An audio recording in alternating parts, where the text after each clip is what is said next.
Hello, everybody. Welcome back. Going into the second half of today's episode of RollPlay Nebula Jazz. And I think that it begins with the sound of Leviatha Hellhammer's slightly panicked, but still doesn't really care, voice saying, wait, what's wrong with her? Hey, Artemis. And we fade in on Leviatha looking down at Artemis, lying there with this cold compress kind of halfway down her face, clawing at the empty air, mumbling. And Luna, Leviatha looks at you like, what's wrong with her? She has been nothing but rude to me, so I don't even respond to her, and I go find Basil. Okay, Basil, where are you when Luna finds you? Basil would be with Hellhammer, yeah?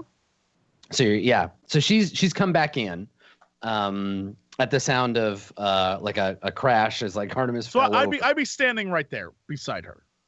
Okay, sure. So Luna, you look up. He's up? He's right there. Yeah, the three of you, you're all just standing there as Artemis is lying. Well, this is new. Okay, so clearly it's working. The pill is working. I've been checking her vitals and everything, or her temperature, and the whole time, and I sense nothing has changed, so I think she might be okay. Then how do you know it's working if nothing's changed? I mean, It doesn't look like it's working if she's down on the ground hallucinating. isn't that the point? She's supposed to remember. It's supposed to unlock the memories of the past. I like say it like this, like satirical, like fantasy way. You hear a voice from the computer console that's like, well, you don't have to be a dick about it. Do you Shut know up. any other Shut up, insult? I'm pretty sure I've heard him say dick multiple times at this point. So He said that one so you could understand it, definitely. and I just whatever. So should we do something? Should we take her out of here? Keep her here? Take her out? That sounds like fun. I mean, you can carry her, right? Oh, are you weak? No, I can do many things to her, but not carry. Okay, no, that's inappropriate. I look at Leviathan. I'm like, but you could carry her if we needed to, right? She looks at you and she nods. I don't really want to touch her. That's a good idea. I wouldn't touch her either. She could be contagious. Who knows what was given to her? It's a pill. She can't be contagious. Have you seen this place? Do you know where we're at? Everything about this reeks of contagion. But you're a lizard. Oh, she's definitely contagious. So we hear Leviathan be like, hey, and it echoes, and somewhere off in the distant darkness of space, Artemis, you hear like, hey, like a voice echo gently out across space, and then the lizard snaps his little fingers. He's like, hey, over here, hey. You can You snap? turn, yeah, and so you try to look at him, and he's like, try to pay attention. You only really get the one revelatory hallucination, so let's try to make it work. Okay. So you turn your attention on the lizard, and he says, listen, right now there's only a couple of things that you need to know. The Mingasi left installations all over the universe. If they're gone, like your memories say they are, and you're more or less the only one left, that means they belong to you now. If you're the only one there is, then all the things that the Mingasi built falls on your shoulders to protect them, to carry on the bloodline. A genetic code that has been intact for billions of years. And it like looks back and you see just this like long string. It's a single planet that just kind of like spreads out into the distance and in copies. And he says, I know. It's a lot. It's a lot of responsibility, kind of a lot to deal with, a lot of pressure. But hey, I mean, someone's got to keep the ship afloat, right? So, and it shrugs, this little lizard shrug. He says, you need to know that some of these installations, they have fail-safes. Mostly biological, some, well, the science is complicated, but here's the thing. And again, you're having this conversation with a tiny gold lizard, like about the size of your face. He's just like floating here, his little gecko mouth going while he's talking to you. He says, there were a couple of species we couldn't exactly incorporate. Either they were too physically strong or just not compatible with the code. We only had a few options. Destroy them, which we're not really about. The Empire isn't aside from Earth. Don't worry about that. We had to destroy them or find other ways to make them serve us. And you hear her voice of Leviathan being like, Artemis, and like it echoes to you. And he says, the little lizard says to you, you have inbuilt abilities, things that will make people like the Agarans do what you want. We made them serve us. What? That's messed up. Listen, it's the least of the messed up things that we did to get where we are, to put you where you are. You're the rightful ruler of, well, hell, if all the other Mingasi are dead, that makes you the Empress. So, listen, you're going to need all these tools. I'm not the Empress of anything, though. There's no one left. So, like, I don't understand what it is that you're saying I need to do or protect. There's nobody left to protect. The lineage, Artemis. The lineage. I know you're just a soldier caste. You weren't programmed for this, but hey, what do I know? I'm just a lizard. You got a lot of responsibility ahead of you. Xanadu's going to try and help. There's going to be things there, powerful things, but maybe don't tell your friends about them, especially not Leviathan. The Agarans have a tendency to get irritating when they find out that they're being manipulated. They might be the biggest danger to, keeping this whole thing afloat. The point is, work with the system. Xanadu's your only friend now. Don't trust the robot. Don't trust the Sharkanoid, especially not that doctor. All right?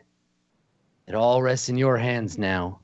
Your hands now. And it like floats away like, your hands Wait! And you're like reaching up, and your vision fades in, and you've reached up and you're like touching Leviathan's face because she's like leaned in, and she's looking at you with like genuine concern that you're not okay. And you kind of come back to reality, and she slaps you like really hard in the face, like just slaps really hard. Ow! Jesus! And she looks up at you, Luna, and she's like pinning you down with one hand. She's got you held down by like your collarbone, and she's like slapped you in the face in the other hand. She looks up and she's like, "There, I fixed her." And she gets up. I look at her and I'm like, those are unconventional methods.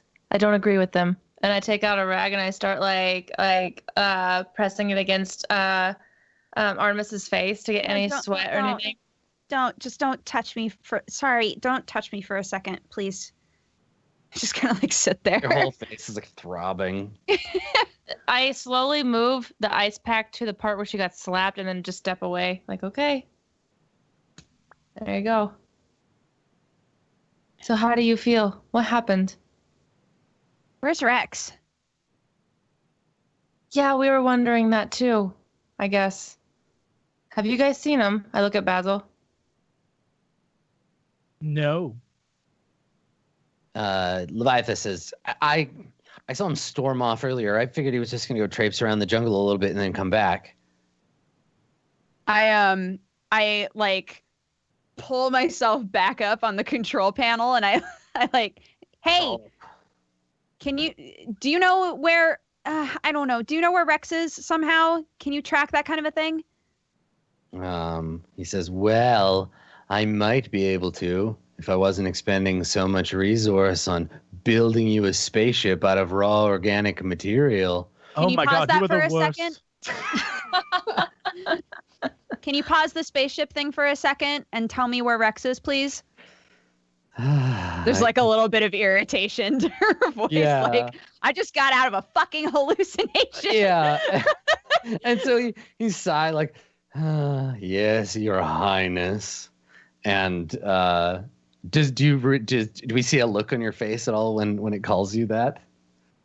I think the audience would see it, but my back's to everybody else. Yeah. Yeah. So what is that? What is that reaction that the audience sees? It's definitely like a don't do that, like super discomfort. Okay. So the voice over the system says, let's see, where did that fish go?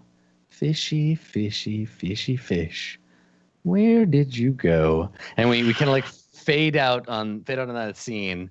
And Rex, you are being like jostled. We see you're being carried.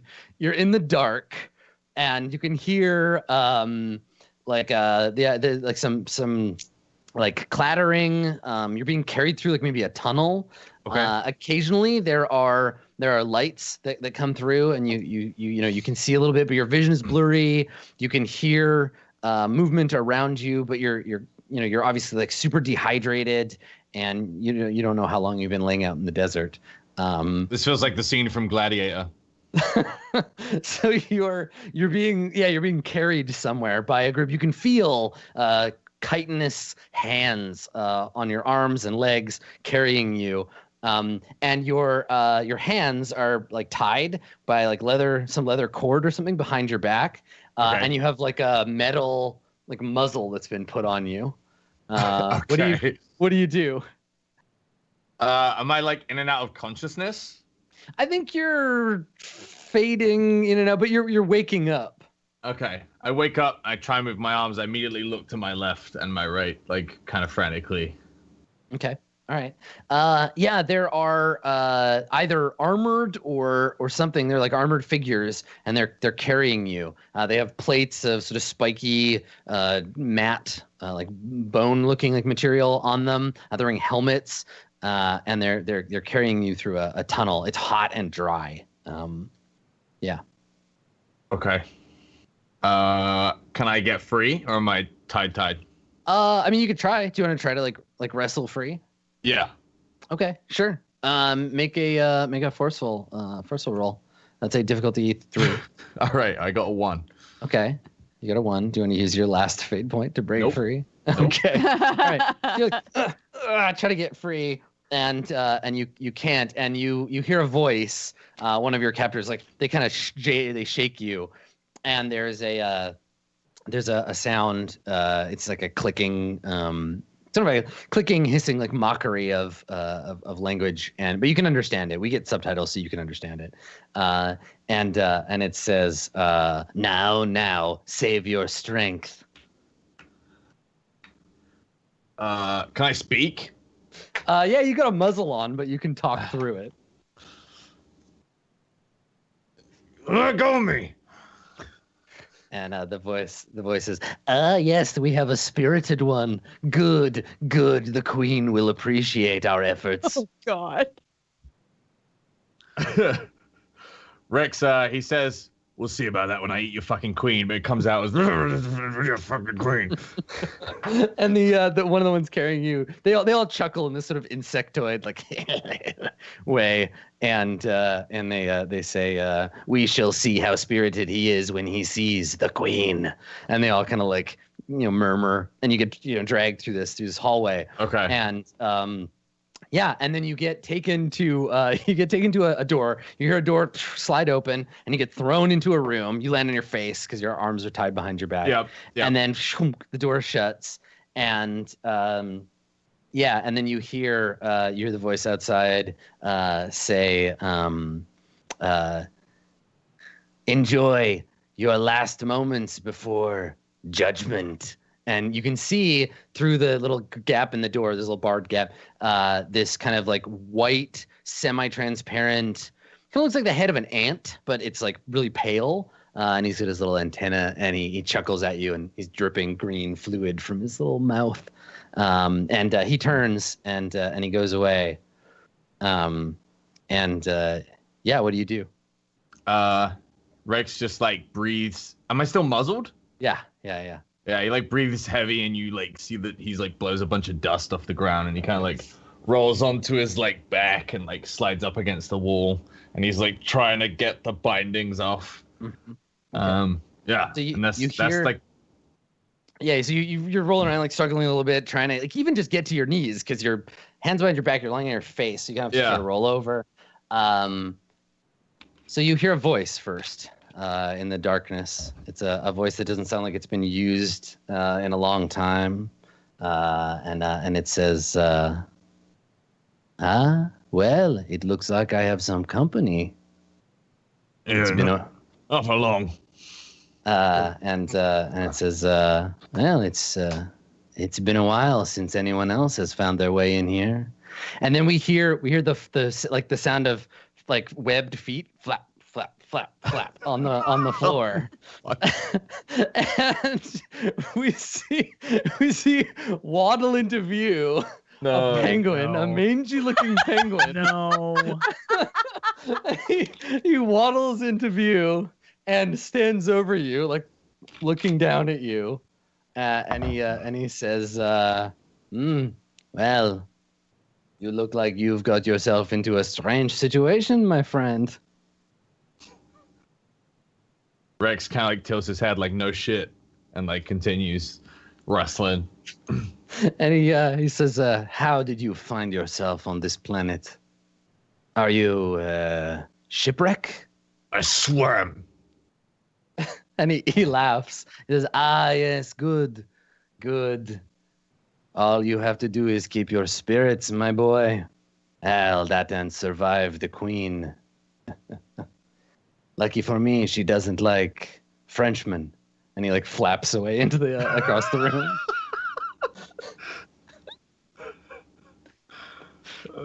Okay, yeah. So he's left you lying down because he doesn't have opposable thumbs to like help pick you up. Yeah. And I think he says something to that effect. Like you see him hop up on this little bench and his little feet stick out, and he says to you, I would help you stand, but flippers. And he leans back and says, so, have you been on this planet long? Did you come looking for treasure? Rex just like ignores him, and he like rolls onto his belly and tries to get up on his knees. He's just like, frantically like wrestling with his bindings. My boy, you look like a fish I once knew. Oh, poor thing. You look like dinner. And he laughs and he says, oh, I know very well how dangerous a sharkanoid can be. We have a history, your people and mine, I think.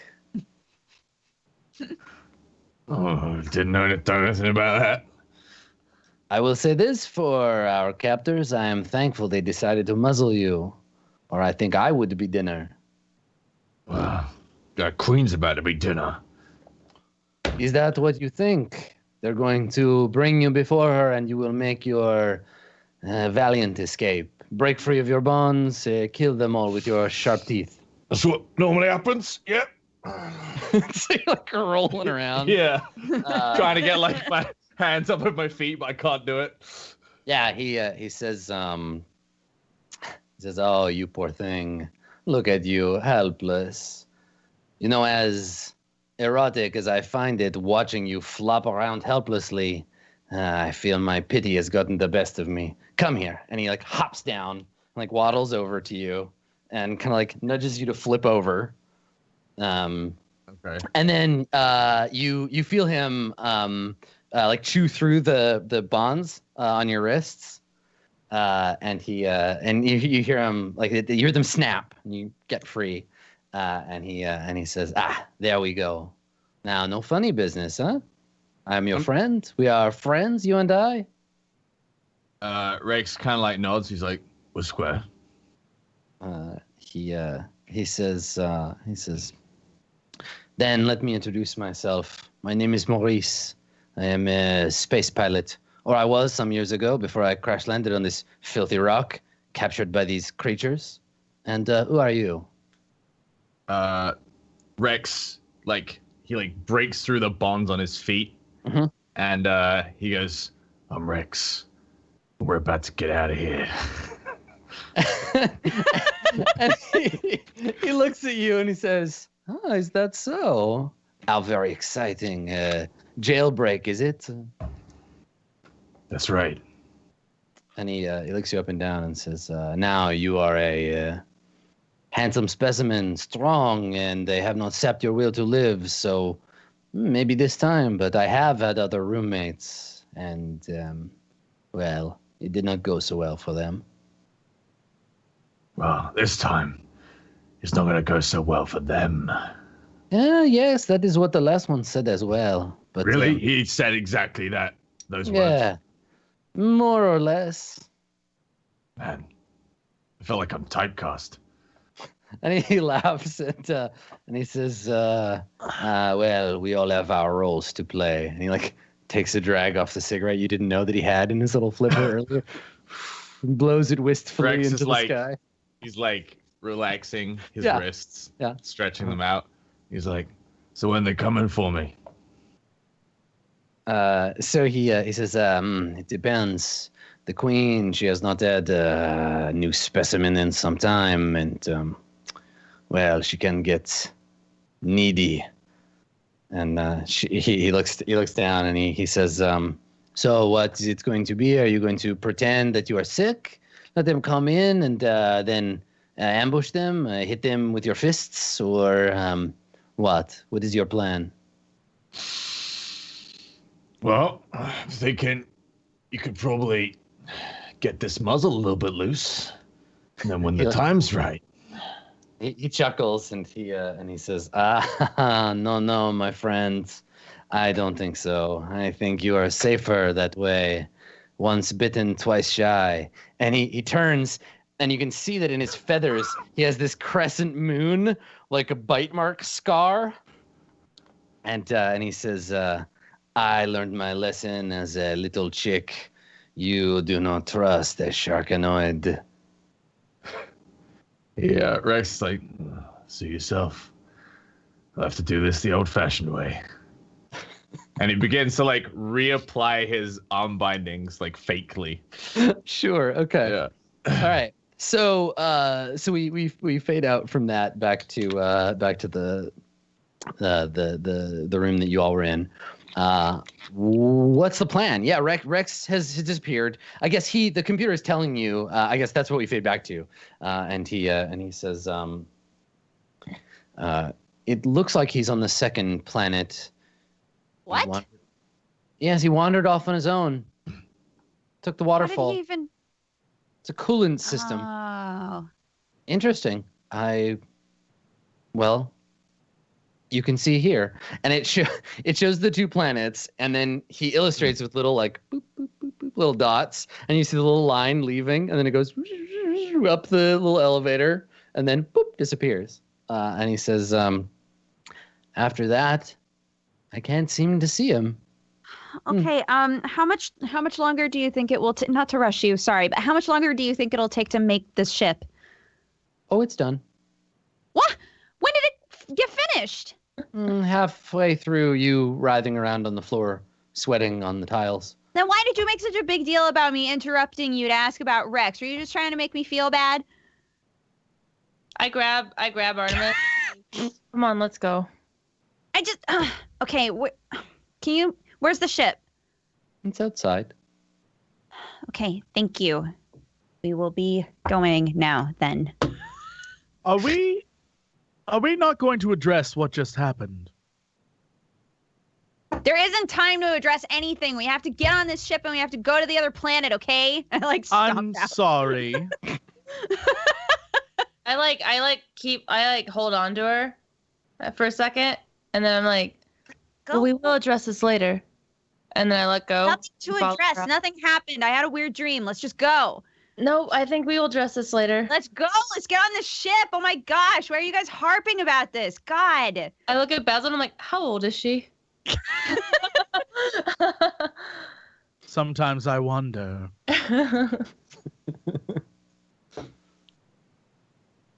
All right. So so you head outside, and we get the brilliance of the sun, right, as you walk out of a dark, cool place into a warm, bright one, and as that fades, you can see that in front of the pyramid, an area of ground has kind of swollen up underneath in a little hill, and the hill is kind of undulating slightly. You can see there's a layer of dirt on the surface that is kind of damp, and it's sort of squishing around as this little bubble kind of like starts to form on the surface,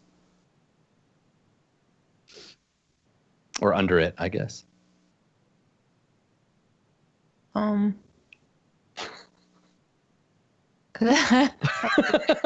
look at Basil. I don't know what that is. I look at Penny. And he's just kind of waving her little arms and legs in Basil's arms. Can I walk over and touch it? Yeah, you can walk over to it. So as you get closer, you can see it. It's kind of like swelling a little under the surface. It's like dirty. The dirt has become saturated with some kind of dark fluid. And as you get to it, you can actually see that what you're looking at is like a thin sheet of mostly transparent, like rubber or something. You can kind of see through it. It's got some like veiny, like darker lines in it. And as you walk over and look down at it, a bulge kind of appears and gets closer, and then you see an eyelid retract, and there's an eye about the size of, I don't know, like a basketball, and a pupil, a kind of hourglass-shaped pupil, like rolls into place, and like the eye blinks at you through this thin, wet sheet. Hi. Like, You're wave. talking to the eyeball. I was about to say that. I mean, what if this is the ship? We know it's an organic ship, right? What if The this is ship the has ship? an eyeball. I don't know. Underneath the surface of it, you hear this like noise as the thing kind of like rolls slightly. You think you see like a tentacle or something kind of like slide by. And then a little further away, you see a point kind of like press up against the edge of the sheet and then retract. Yeah, everything kind of like shakes a little bit. I reach out to touch it. Not the eye, but like just next to poke the it in eye. the eye. Bam. Like, reach out. Okay. Yeah, I mean, it's covered in this thick, like goo, this like mucus. What do you just want to like stick your hand in it, or? Are you sure this is the ship? This does not look like the ship. Of course, I'm not sure this is the ship, but he said the ship is outside. Do you see a ship? There's a lot of things outside. Okay, tell How me do we when you even find know a we ship. can trust it? You literally took drugs from it. So the surface of this thing is like roiling and straining again. You can see something sharp kind of like pushing against the inside and then retracting, and it's trying like different spots. Wait, say that again? There's something inside this like underneath. Imagine you took like a big sheet of like thick, like, I don't know, garbage bag and stretched it over something, like over the top of a bowl, and then there's something pushing underneath, trying to like break it or something under the surface of this thing. It's big. It's like as it pushes against the surface, more dirt falls away, and the thing is, I don't know, probably like 15 meters long. Can I see any like features other than an eyeball?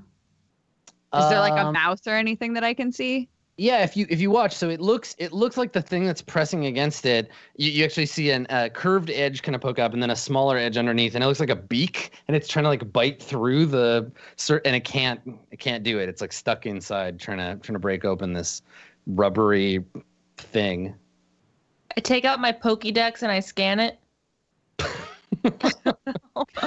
I mean, I've never seen a ship like this. I love that Aurora had a pit boy and Luna has a Pokedex. it's like, I don't know, guys, it's a thing I want to see. Come on. Wait, so okay, I'm sorry. I think that I misunderstood what was going on here. So there's a creature that is in something. I cannot tell you what the reality of the situation is, but you're standing outside the pyramid. There is a 15-meter diameter sort of vague circle of earth that has been pushed up from underneath, that's soaked through with some kind of mucousy stuff. It's covered through it on top. This rubbery surface is several inches thick and veined, and then underneath it, an eyeball opened up and pushed and was looking at you, and now something underneath is trying to get through this thing up above wherever it is underneath. I want to try to get through the mucus. Okay. Yeah. Why would you do that? So Artemis, you have to what does that look like? Do you drop to your knees, or what do you? Well, if it's everywhere, I want to just kind of see if I can push it away. Clearing the mucus with your hands gets you can touch the rubbery surface of whatever this thing is trapped by or in. You would need your fingers aren't sharp enough to cut through it. Apparently neither is the beak that it's using to try to break it.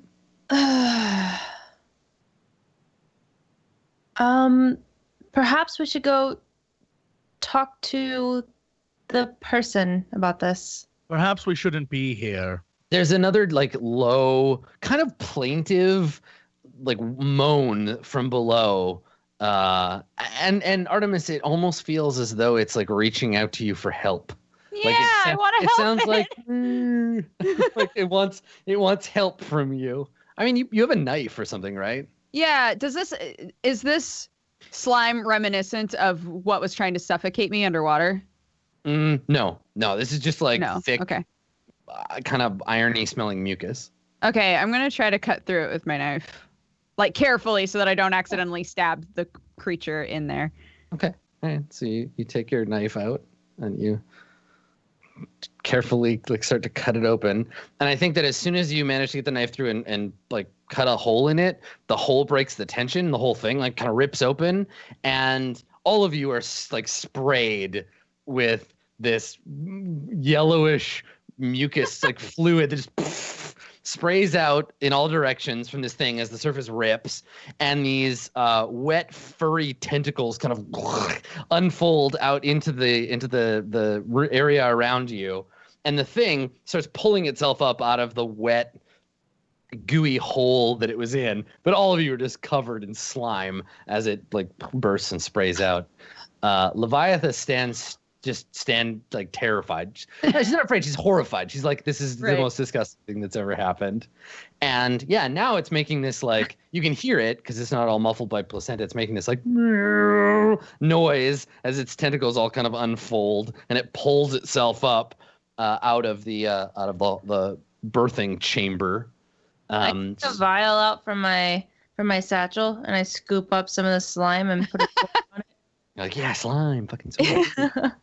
So later, the thing itself looks, when it wetly kind of flops down on the ground, it pulls itself up out of the hole, looks like an enormous, 12 meters long, so 36 feet, give or take.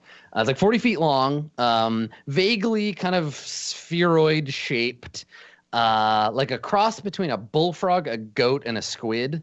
It has a massive kind of rounded belly or throat container. There's a beak kind of up at one end. It has a ring of hourglass-shaped eyeballs that are open and kind of blinking. There are two slightly curving horns that stick up out of the front of its head, and then out of the back, kind of running down its spine, is a nest of maybe 40 or 50 of these tentacles of varying lengths. And so it's just somebody draw this, please. It's just kind of rolled itself over on its belly and is looking at you, Artemis, and then opens its beak and vomits out a bunch of this yellow goop on you and on the ground around you, just blah, and this stuff all splashes down. I but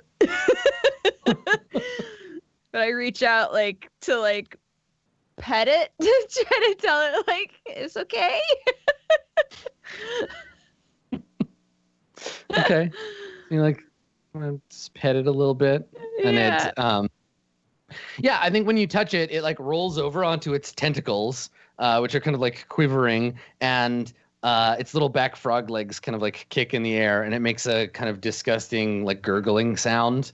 And its little beak is like clicking open and shut. And this thing is, like I said, fucking huge, right? So it just rolls over, and yep. Now it's just lying. I'm gonna assume that's a good thing, and I'm gonna like rub its side. Like I can't rub its belly because I can't reach it, but I'm gonna rub it like the side next to its belly. Okay. Near its like back, like on its lower back, two subdermal glands start to like glow a bright blue.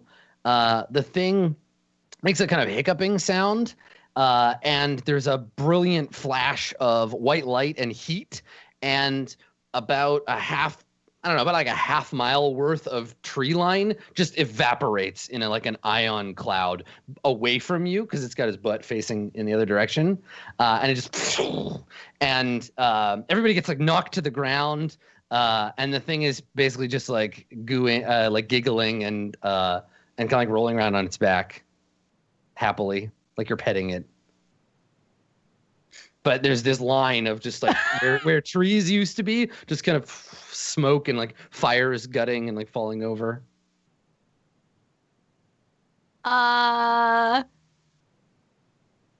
Everybody okay? No. I just look at Basil and shake my head. So Luna, Leviatha says to you kind of quietly, she's like, "What is it?" I look at her like with this, are you fucking kidding me? She looks at you like, "What the hell?"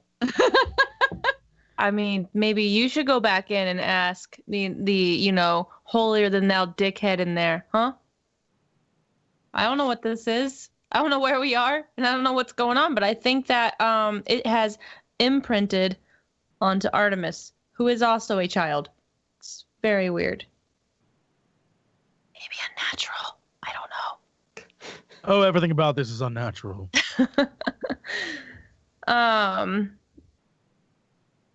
Would I walk back inside the ziggurat to talk to the guy? Okay. So you start to walk back inside. Yeah. Back inside. And the voice. Oh God. The voice says, "Well, do you like it? I made it just for you." And he's saying this to you, Luna, because you're the only one inside. For me? Why for me? I thought you were making this for Artemis. Well, I mean the collective you, Artemis and her friends. So how do you get inside of it? Have you seen it? He says, "Well, yes. I grew the thing to all your specifications."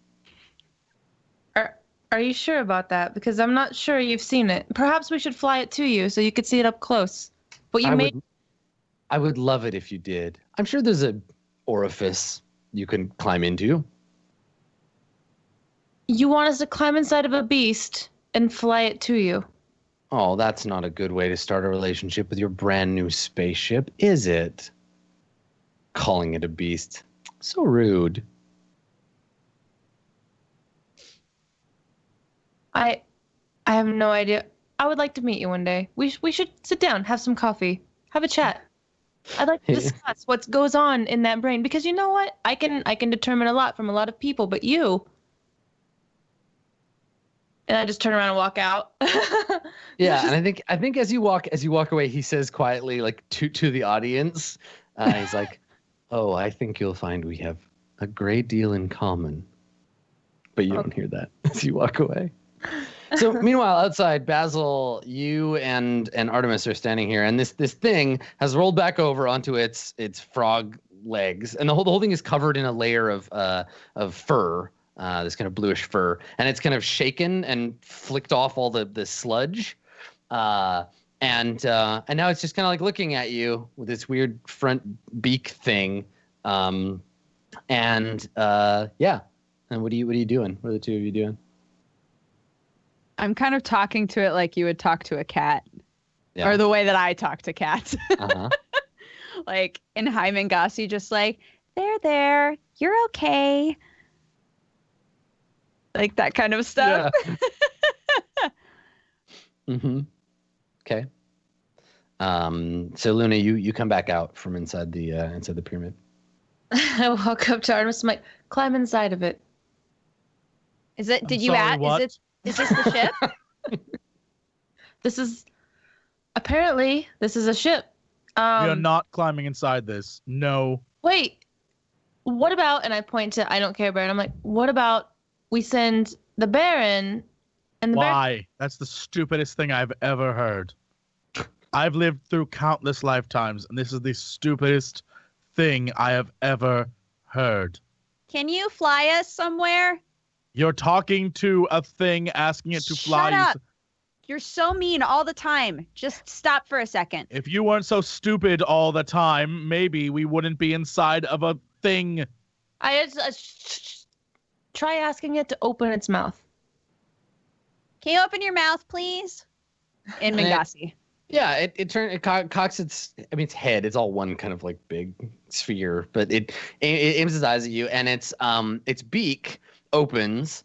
But instead of just opening like two ways, it opens like the pegs of a tent. So it opens like out, kind of like a predator's mouth. It goes like opens out this way and creates a little like overhang with the top two sections of the beak. The bottom sections open up onto the floor, and inside, on the bottom of its mouth is a series of bone or cartilage stairs that lead up into it, and then hanging from above is a glowing like gland or organ, like its uvula hanging down from the inside of its mouth, and it's illuminating the inside of this little chamber.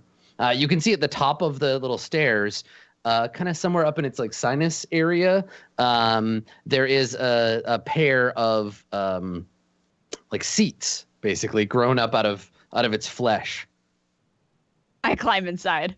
Well, before she does, I want to nudge her and say, "After you, Your Highness." And then, like as she walks away, just like follow her. Okay. Basil, you and Leviathan are standing outside. She looks at you and then looks at the ship. It's almost like one of these days they're going to get us killed. And she says, well, I would have rather died fighting something like this than eaten by it, but she shrugs. Come on, what are you guys doing? And when Artemis says that, she looks at you and shrugs again and is like, well, and then goes inside. And you can see her as she walks on its semi-squishy cartilage surface. She's like, gross. And like every time she takes a step, it's squishy. It's hot in here. Ugh. And she turns back to look at you, and she's in the shadow of this thing's mouth. And she says, what's the matter, Basil? You want to live forever? Yes, actually. She laughs and shakes her head and goes inside. Basil just like follows, but is not pleased with this stupidity. Okay. So grumpily, Basil follows along. And as you step inside, Basil, there's a wet, like clicking noise as the thing's cartilage floor flattens out, and the inside of it kind of like stretches. You can feel air kind of rushing in through these gills that it has on the side and filling the chamber. And you're in like a big spherical room with two levels. Up top, there are these two seats. Down below, there are some like benches, and there are kind of sphincteral openings that seem to go deeper into the creature. Artemis, you've reached the top of the stairs before they kind of fold back. And from where you're standing, between the two seats, you can see that this side of its eyes appear to be transparent. Like you can see out through them you can see the sky through its eyes, and its eyes are like moving around. This is like the coolest thing that Artemis has ever, like Artemis is so amped about this. I think on two levels, right? Like it's holy shit. Like Mingasi made this. Like they figured out how to make a creature like this, and also just like I'm inside of a thing that's real, but it's also a ship, right? It's just like this is so cool. I sit down and see if anything happens. Okay, yeah. So you sit down and little flesh like filaments kind of like go around your torso and like hold you against the seat. Oh. And then from the front, a sort of like shelf of flesh and cartilage kind of like emerges and goes up in front of you and like fans out and starts to glow. And on it, you can see what appear to be like readouts and controls glowing from like bioluminescent fluid passing through them. And then in front of you, like a throttle and a joystick kind of like emerge from the flesh. And between that and viewing through the thing's eyes, you have the controls of your weird frog goat thing at hand. Okay. I'm gonna like start to reach out and then go, I'm gonna try to fly this thing if everybody wants to like sit or hold on to stuff. Are there seatbelts? I'm trapped by cartilage right now, so Yeah, like tendons, really. I sit and just like as like they connect around me, I'm just like, oh. I just never thought I'd be like inside a specimen instead of just studying it. Yeah, it's like a moist seatbelt. And they like fold over you and hold you against the seat. And there's a faint kind of riveting purr noise that it makes, and you can feel it kind of like get up onto its tentacles spread out. We see it from the outside, so its tentacles spread out and then fan back, and they start to glow. And little motes of light are kind of hanging around it in the air. There are membranes, like thick, clear membranes that snap down over its eyes. All of its gills kind of snap shut around it. And the back end of it starts to glow as it like tilts itself backwards, looking up towards the other planet as it goes by. What are you gonna do, Artemis? Are you gonna try to make it go? yeah, I'm gonna try to make it go to the other planet. Okay. All right. So it crouches down and then the same thing that happened before when its ion glands activated, only this time it propels it up into space. So you hurl away from the planet, leaving a scorched black mark, and the thing takes on a more streamlined shape to leave the atmosphere of the planet that you're on. So good job with that, I guess. Success on getting a weird spaceship. Meanwhile, back inside the termite queen's nest, Rex, what are you doing? What's the next thing that happens? He's just waiting. He's like rocking back and forth, psyching himself up a little bit. He's just waiting for whenever they're gonna come to collect. Mm-hmm. Okay. So he, your roommate, Maurice, says to you, he says, I have found that there are two kinds of prisoners. There are those that when the grim specter of death comes to the doorstep, they go quietly to whatever awaits beyond. The other kind, they like to talk first, tell me their life story. I have heard many exciting stories. Which kind are you? He just keeps rocking. He goes, neither. And he says, huh? How is that? Well, you see, there's a third kind. So while you're saying this, the ambient lighting is casting, like dramatic lines across your face. Yeah, and you can see like Rex, he's like hands are bound, but he's just like clicking his knuckles in his own hand. And he's like, some wait for death, some tell stories, some wait to inflict death and get back out. And he says, "Well, you are a confident one. I'll give you that." Ah, here they come. And you hear the clicking of these sort of ant creatures' footsteps on the floor outside. So they come up to the door, and you see one of their pale faces appear in the window, and they say, "All right, the time has come." And you hear a clinking of the keys as they open the door, and you can see a couple of them come in, and they're essentially like anthropomorphic termites. They're pale, shelled, kind of ant men with big bulbous eyes and antennae and dripping mandibles. And one of them has a spear, and the other has a long pole with a sort of C-shaped hook at the end with little spikes on the inside. And the one with the spear points it at you, and he says, "Now we wouldn't want to damage you before you get to the queen, so stay still." And the other one approaches you ominously with the man catcher. What are you gonna do? The man catcher? Yeah, it's a big long pole with a C-shaped clamp on the end with spikes, and they're gonna put it around your neck and then pull a thing, and it'll close on your neck and hold you in place. Oh. That's the plan, anyway. And then So they'll pick you up by your neck and walk you to the queen. It's like one of those poles with a loop they used to catch dogs, but it's got spikes. Okay. Wait, you don't have one of these? Just like lying around your house? No. I'm torn between going crazy now or biding my time. Mm-hmm. Okay. I think I'm just gonna go crazy now. Don't mind if I do. What are you gonna do? I'm still muzzled, right? Yes. Yeah, you've got the metal mask on. Okay.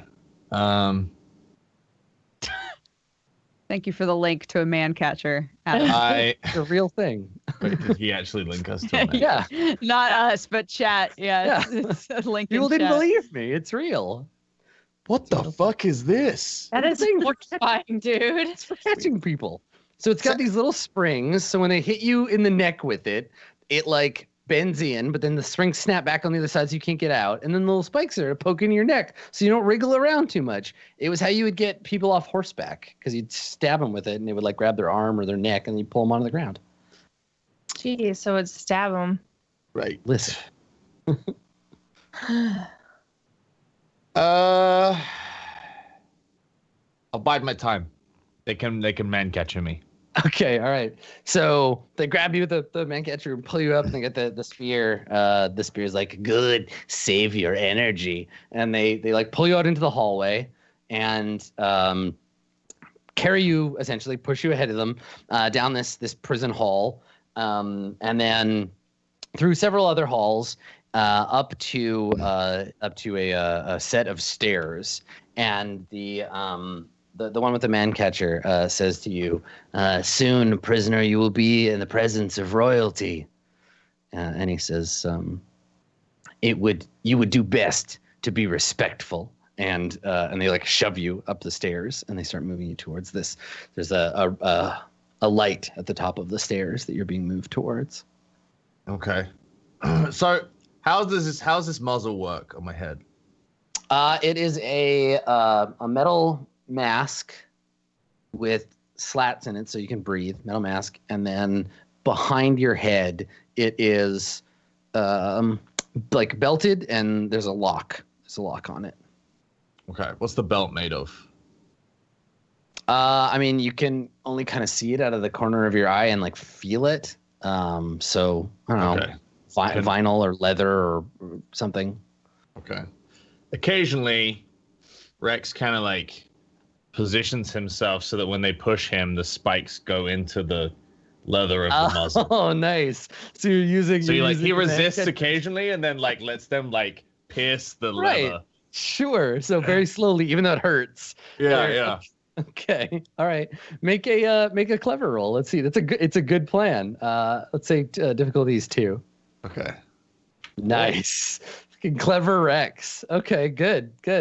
So yeah, very slowly they're like, "Come on, you," and like keep moving up the stairs. And every once in a while, it pokes at you, but you're able to feel it piercing the leather of the straps, and it's starting to cut through it.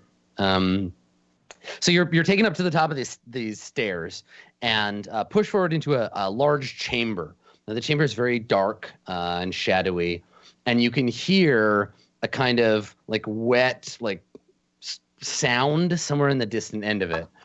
There's really only one light. It's a single column of light coming from a hole above, and the room's air, you can feel the air here is like fresher. The ceiling is about 20 feet above you. The room is shaped kind of like it's like a dome shape. So you're coming in this way, and then the light is coming in from above like that. So there's a single column of light descending through the dusty air, and then it's dark at the back. So like back here, you can't really see anything. Okay. And as they shove you towards the back of the room, you can see something is moving to meet you in the light. You overcame a problem, and I'm just gonna check and see if you get a boost for that. I think you need one more. You needed one more point because it was difficulty 2, right? Yeah. You got to beat it by 3. Okay. All right. So they push you forward, and then you see someone appear in the light. Now, unlike the chitinous ant-like, visage of the drones, of the warrior drones, what you see before you is, by all human audience standards, a very sexy lady. She's probably played by like Isabella Rossellini or something. Isabella Rossellini's hot stuff. I'm looking her up. No, right now. look. I agree completely. What a weird choice. Why is that a weird okay, choice? Yeah. It's a weird choice. I wanted an actress who is like a little like foreign and like a little exotic, because she wouldn't be like an American like the rest of the cast, and a little like older. I can see an Isabella Rossellini. Yeah. I'm worried that she's gonna Isabella- have a voice that's like, "Hello, everyone. and I am the she's Ant Queen." from the Good callback. from the waist up, and she would be like, her costume is basically that she has like chitinous plates where a person would have clothes. So for some reason she has like mammal boobs because we want her to look sexy. And she has like long white hair. And she has 6 arms, and she's like long, like painted white fingernails, and her eyes are like human eyes, but they're segmented. They're like little hexagons and stuff. And she we can see her, and she's kind of like, I don't know, 7 or 8 feet above you. And at first we just see her face and her shoulders, and then all of her arms. The rest of her from the waist down is still hidden in the darkness. She's like leaning forward, and she's like a little higher than you. And she gestures out to you, and she says, "Come closer." Gestures for you to come a little closer. Okay. And they like shove you. Yeah, Rex lets him get a few more stabs into the leather. So they push you. They push you forward, and she says, "You're very lucky. My drones found you in the desert, a fish out of water. Did you really make the trip all the way up the elevator? That's very impressive. You must be strong." Rex is silent and stoic. How close do you let, like, they push you even closer to her, and she kind of like lowers down closer to you. Yeah, I think they're like really close. Yeah. Okay, so she reaches up and like touches your face next to the muzzle, and she like, I guess, your forehead and your temple, and she says, "Strong and handsome, a good find." And she makes like a hissing kind of clicking noise to the drones, who kind of like shiver with like delight at her praise. And she turns back to you, and she says, we have bid our time on this planet for so very long, finding only that which has found us. We have learned to grow strong on what the universe has delivered. And she's like got your head in her hands, just looking at you, and you can smell this like this strong kind of like vinegar like scent in the air, and you feel like you're getting kind of drunk, like you feel dizzy, and like her kind of droning voice, and the room is suddenly hotter than you remember it being. Okay. And she says, I think that you will make a fine addition. And I think that she grabs you by the head, and you can feel her nails like dig into the back of your neck and into your head. What do you want to do? Attempt to bite her head off. Yeah. Okay. So you want to like tear free, rip the mask off, and like bite off her head. Yeah. Okay. All right. Let's see if you can do it. You're gonna have to be quick. You're gonna have to be faster than the queen. So I think quickness will do it. And I will roll. I will roll to oppose you. Let's see how this goes. I'm so excited. Rex. This is gonna be great. All right. I got. Okay. You got a 2. Ooh, yeah. I also got a 2. We're tied. All right. Okay. So I have a point. I have 1 point for the scene, and you have a point. If you succeed, then you'll get to bite her head off, and if she succeeds, she'll be able to pull away. I think if you get a tie, you get like an arm or something. Like you can still like if you spend a point and I spend a point, you'll get part of her and not the whole I'm thing. definitely spending a point. Okay. All right. Yeah. I feel like I need to as well. Okay. So what does that look like? Like she realizes she's faster than you thought she was, or maybe your head is a little hazy or slower than you thought you were because of the pheromones. What do you want that to be like? What does that look like? I think Rex immediately like breaks through the fake bonds, and then as he's ripping the mask off, he goes to bite her, but she like rears back, but her hand is still cradled around his neck. Mm-hmm. So then he just diverts it and like bites her arm off at the elbow. Yeah, just clean up. Awesome. All right. So she shrieks in pain and pulls back her arm kind of just above the elbow, spraying goo onto the floor. She shrieks in pain. The termite men try to wrestle you to the floor, and for some reason the lighting changes in the room, so you can see that she's actually from the waist down attached to an enormous like wet egg-laying like sack that extends out in the darkness before her, and you can hear that's what's making the noise. And at the other end, she's like laying these like wet eggs into a pile. But she pulls away and like screams in pain, and then the termite guys attack you. So what are you gonna do? I'm gonna attack. Yeah, I'm gonna attempt to like wrestle the man catcher off them with force. Okay, yeah, totally. Free myself. Just fight back. Yeah. Yeah.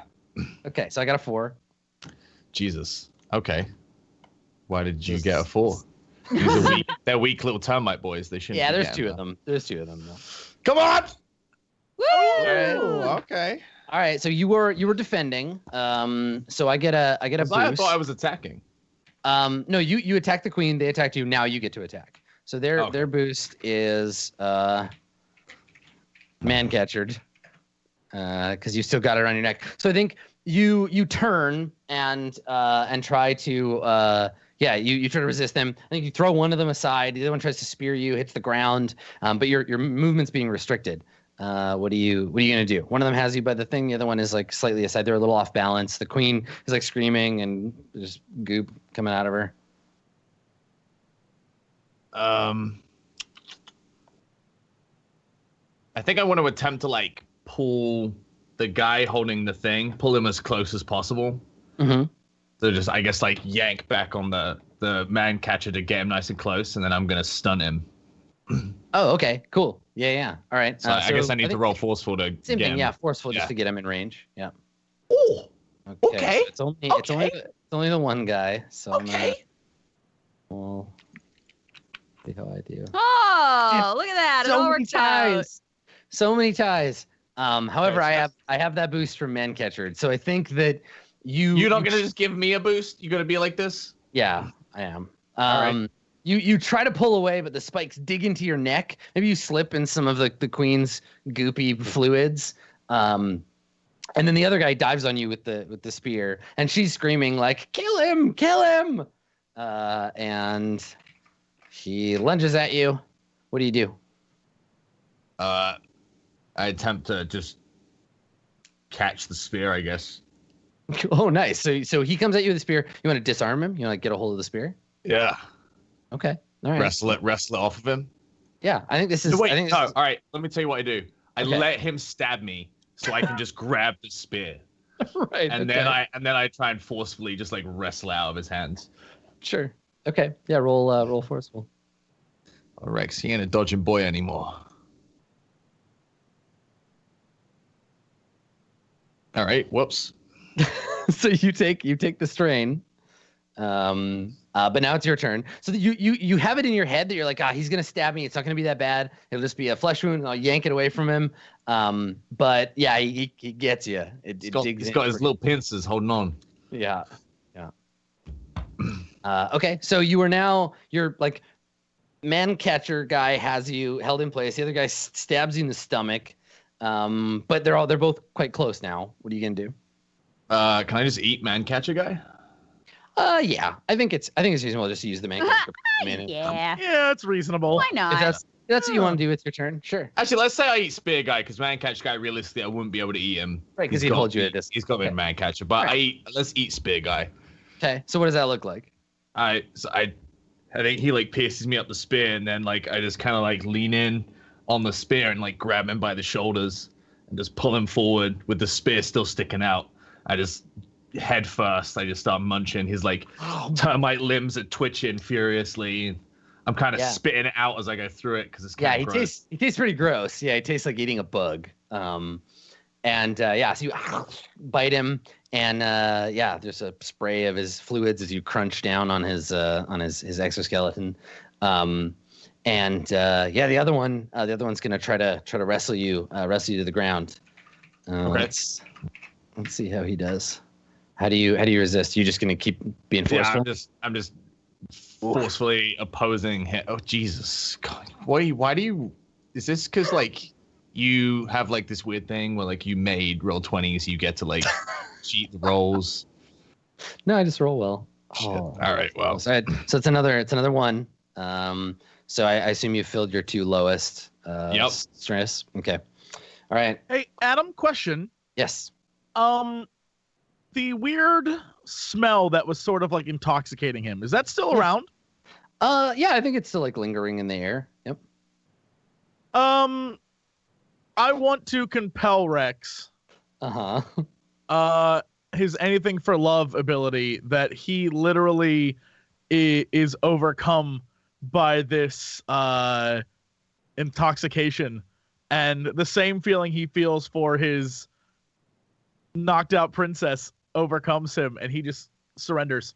I would argue that smell does no longer exist after I bit her arm off, and she probably projected pheromones of death I'll roll a d6. to attack me with her there's- termite men. I think there's a chance that it's still in the air. Let's say before we do the compel. I'm just trying to give you a free coin, my dude. I'm just saying, like, biting people's arms off is a sobering experience, man. All right, you don't quite understand. She's a bug. 1, 2, or 3. 1, 2, or 3. The pheromones are still in the air. 4, 5, 6. They're not. Okay, there you go. So they've cleared. So All right, no Basil- token for your butt. Yeah, I ain't you fucking can- surrendering for your token, all right? Take it back. I go. can't even give it to you. It's All right. impossible for me to give it to you. So yeah, I think it's probably the like vinegar smell of blood. Like there's another deeper power at play here, and that's the eternal hunger of the Sharkanoids. And so now you are you're ready to go. So she's withdrawn into the shadows, like clutching her severed arm. The guy with the man catcher is here, and there's a different scent in the air. They're giving off like panic smell. So there will be more of them here soon. What do you want to do? I want to rip the spear out my gut, and the guy who's man catch me is at perfect length to just take it in the chest. Okay. Yeah. So you're make an attack. All right. Yeah. Just a one-handed plunge. So he'll try to dodge. He's not as good at that.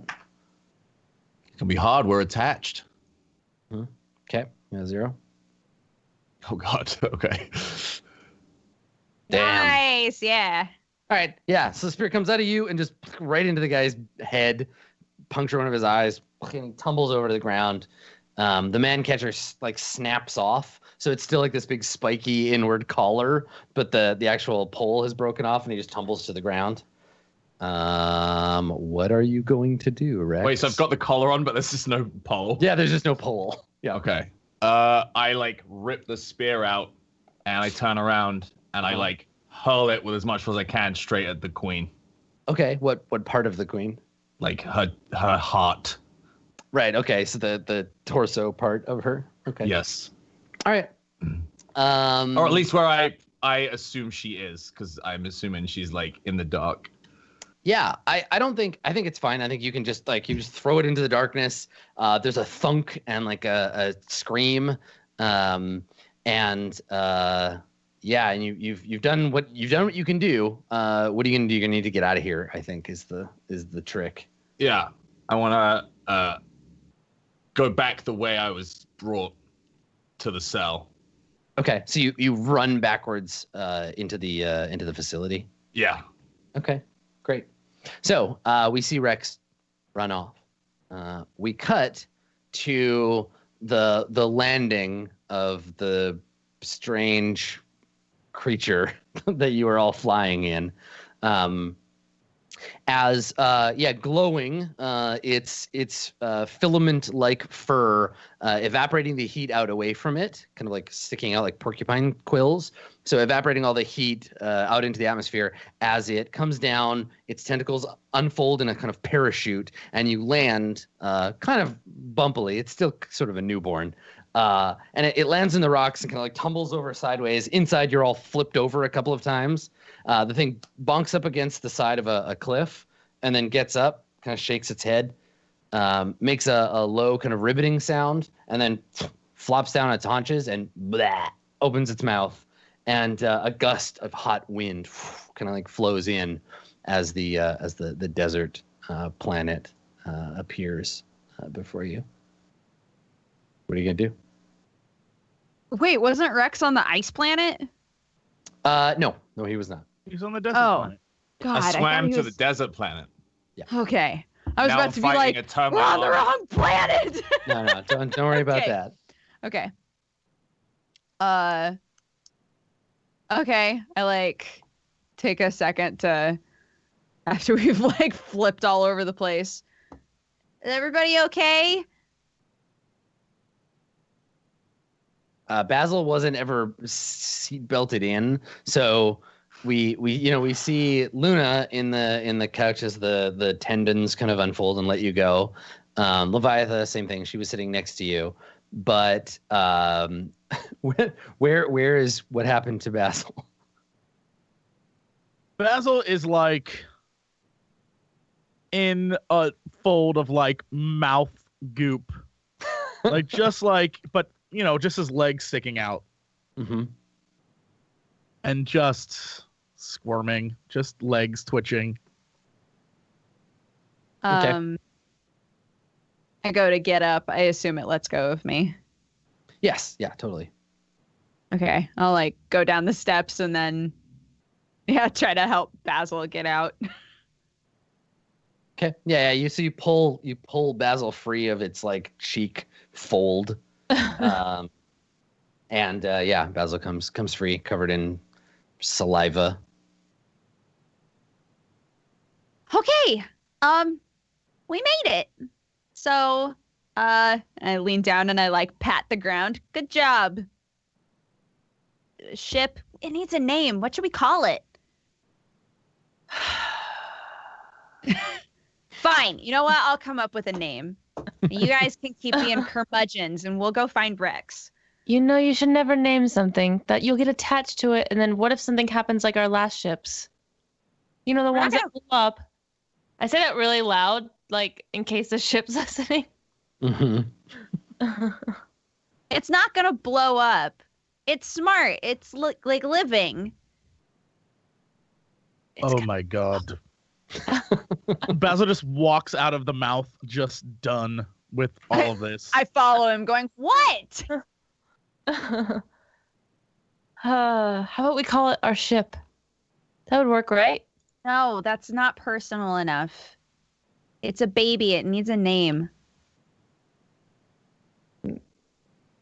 We could call it Artemis.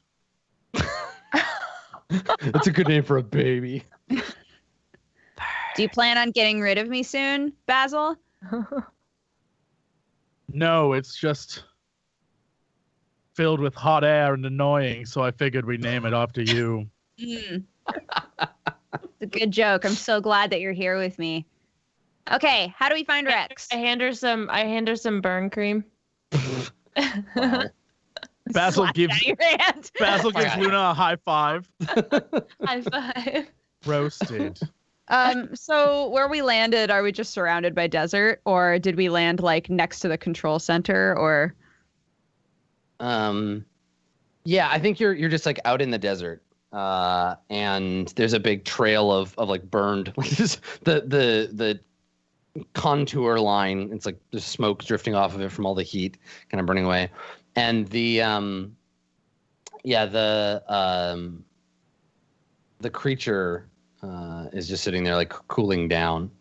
And you see, I think you see Leviathan get out, and she takes a look at the thing, one last kind of like weird look, and then looks back at the group of you, and she says,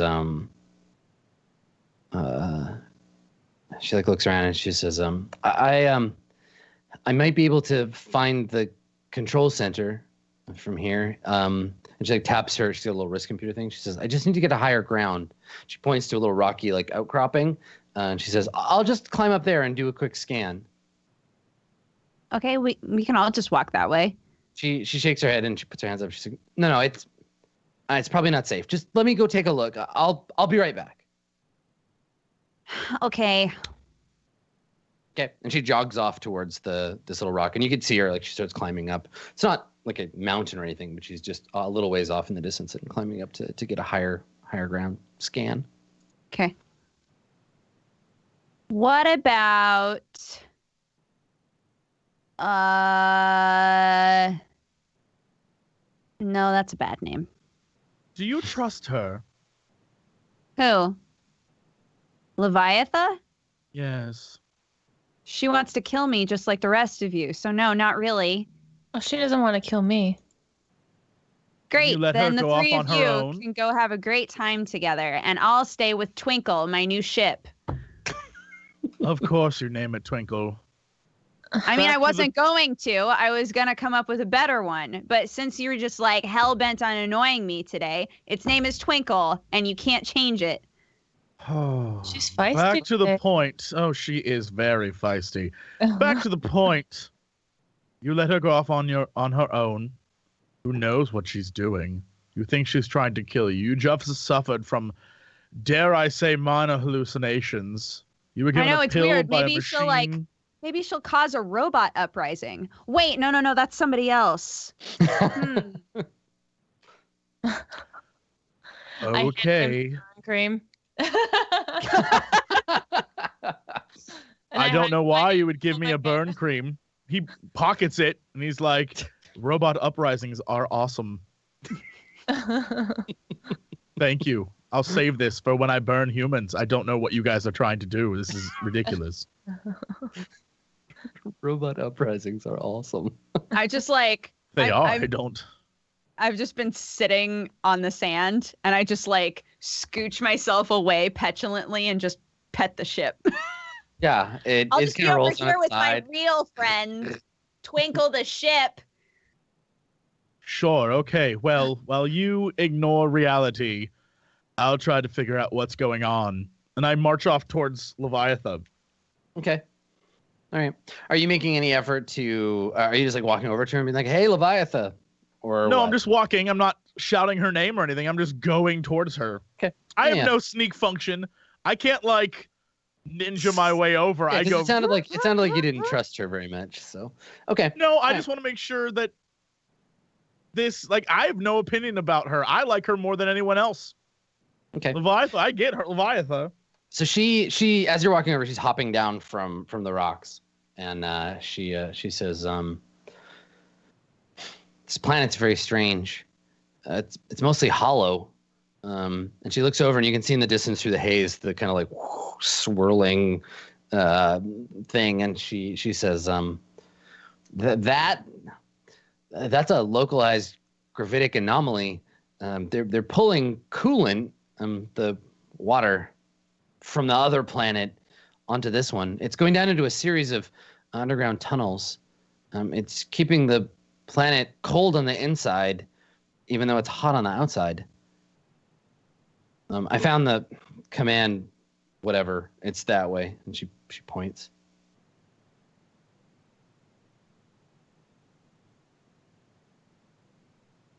Why are you helping all of a sudden? She says, look, Rex has something that I need, and I am an excellent warrior. I am fantastic at murdering, and like most of the way murdering, breaking stuff, destroying things. I'm really good at that. But Artemis is, useful, obviously. The Mingasi, those gold bastards, they made this place, and she seems to be able to control it. So if I can keep her close, then I'm gonna get what I want, right? Like we'll find Rex, and Rex will tell me what's up, and then I can find. She like puts her hands out, like, listen, I'm just working with what I got. I've not known many Agarans up close, but I never thought them to be such terrible liars. She looks at you and she's like, the fuck do you know? You're a walking dildo. And she like pushes you out of the way. This walking dildo has been around much longer than you know. So as she's walking away, she's like, fine, you're an old dildo then. Basil just follows her back. Mm-hmm. Okay. Yeah, the soundtrack does the like suspicious things. So, she returns with directions to the control center, the command center entrance.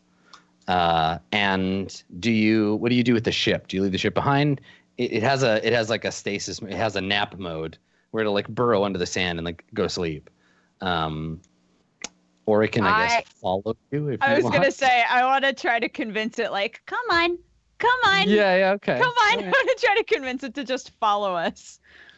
So we see the group of you traveling across the Badlands, and then behind you, this thing in this kind of like frog hopping, like behind you, like waddling along, trying to keep pace.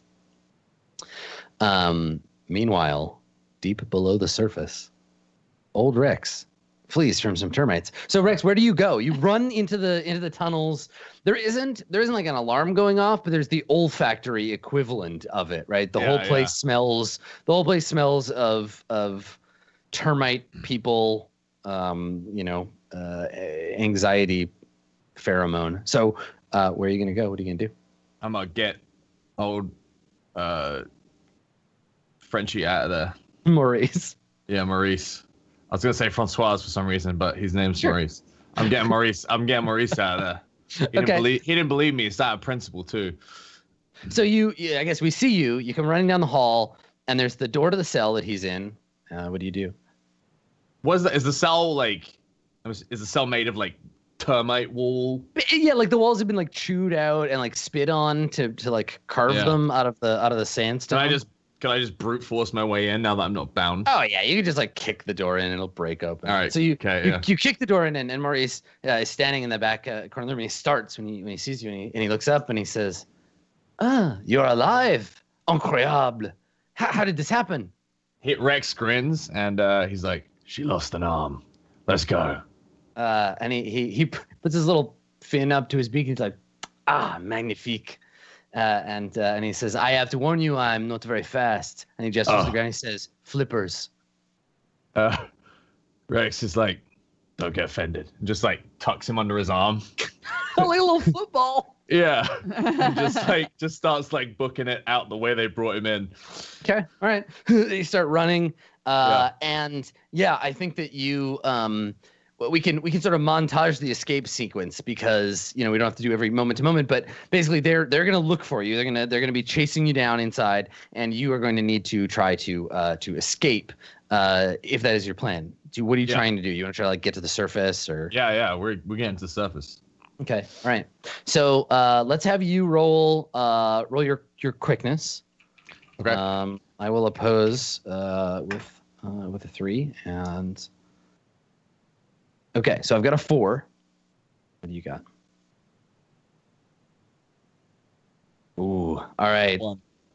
So every time I beat you, I'll introduce a complication, and you can tell me how you get out of it. So you try just to run, but I think that this is pretty easy in that you stop to pick up your friend, and you get cornered, you get cut off. So you come around a corner, and a bunch more of these termite men are coming with spears. You can't go the easy way. You need an alternate route. What is it? Instead of just running the hallways, this is the you jump into a garbage chute or what's your other way out here? Okay. Is there anything like that around me? Yeah, I'm gonna leave it up to you to tell me what you think would be an escape that isn't like a direct running out of here. Okay. All right. They turn Rex around and he ends up near the room where he got the queen. Mm-hmm. But he notices to the left there's like a weird termite conveyor belt with the eggs on. Oh, sweet. Okay, yeah, because she lays like the eggs. a creche area, yeah. Yeah, and then they get taken down into the nursery. Okay. Yeah. And oh my God, it would just be like a weird tube of like queen goo too. Like you would have to cut it open and get inside. Yeah, so that's what Rex does. He cuts one open, like rips it open and like stuffs Maurice in one, and he's like, "Shh, I'll be in the next one."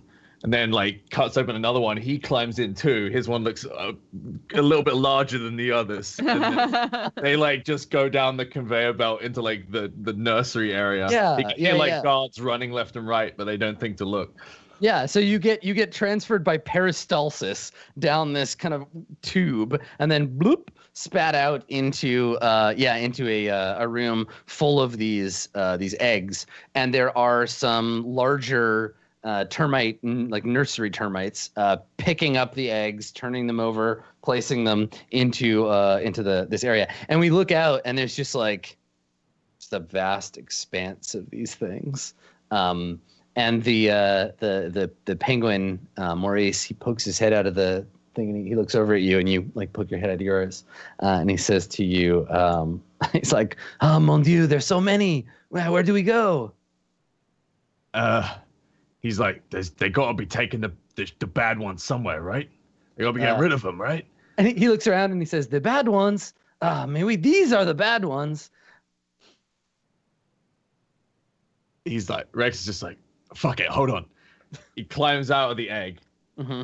And so there's like nurse termites checking them. Yeah, big like blind kind of like drone termites that are when they come down they pick them up and they like turn them over and set them down and like moving them, and they're carrying, one of them has like a big basket on its back full of eggs, and it's like carrying them over to these little like pods that seem to be using the like a heat from the planet to like warm them.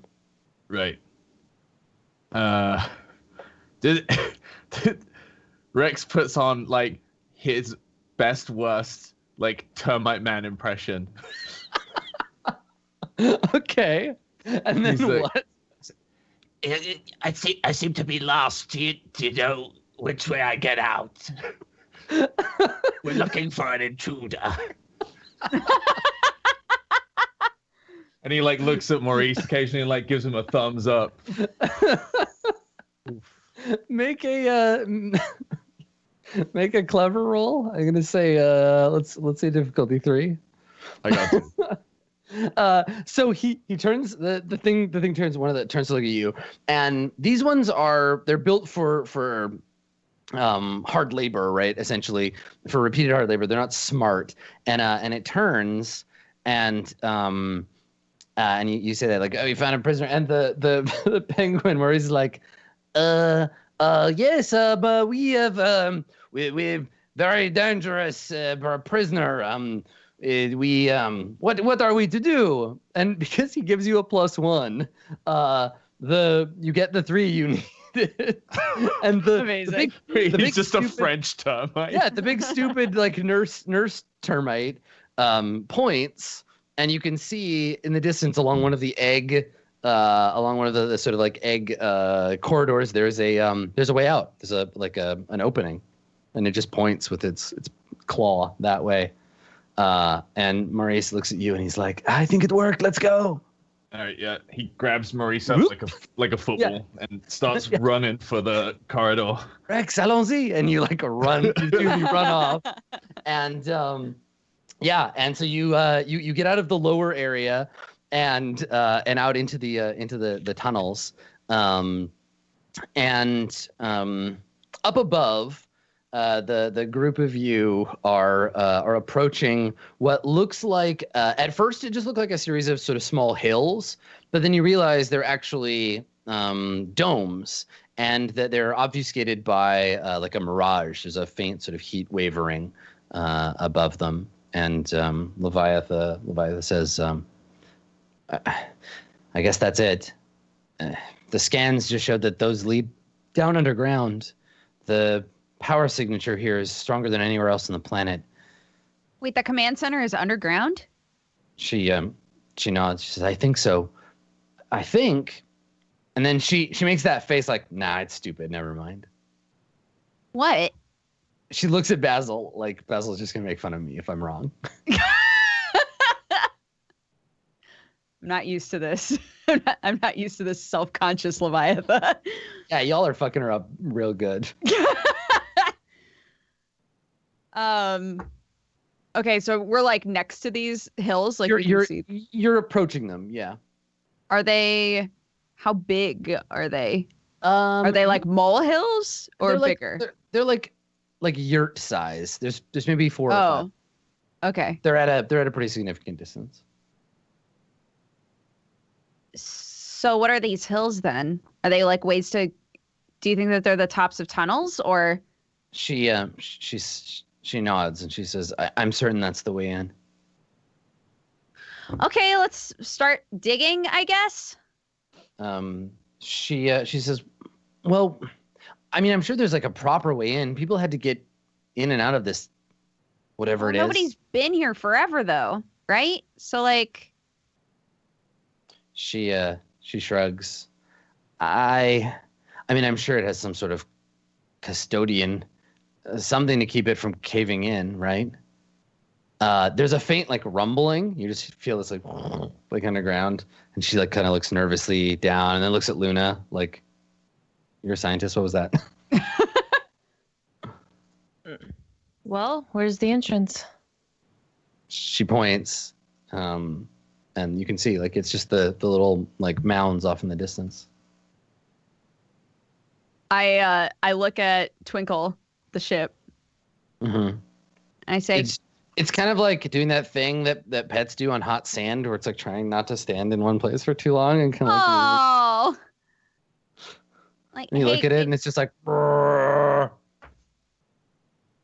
Can you smack one of those? One of the hills. Yeah, it kind of like looks at you and looks at the thing and kind of like starts walking towards it.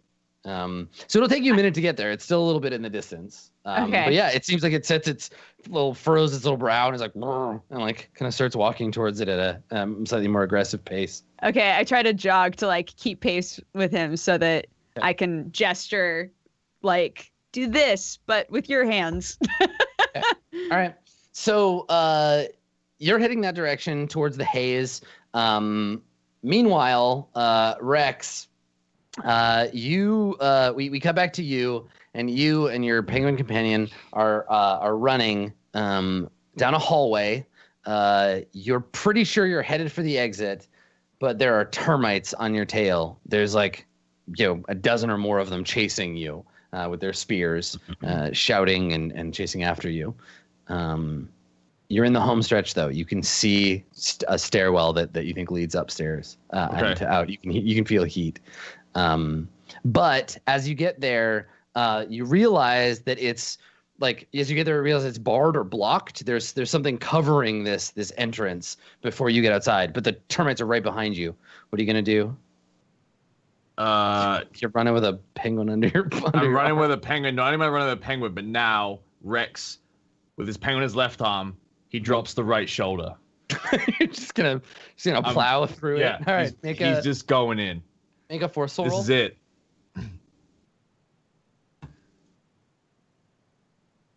Okay. Nice. Okay. So here's what happens, and we see this from the point of view of the people outside.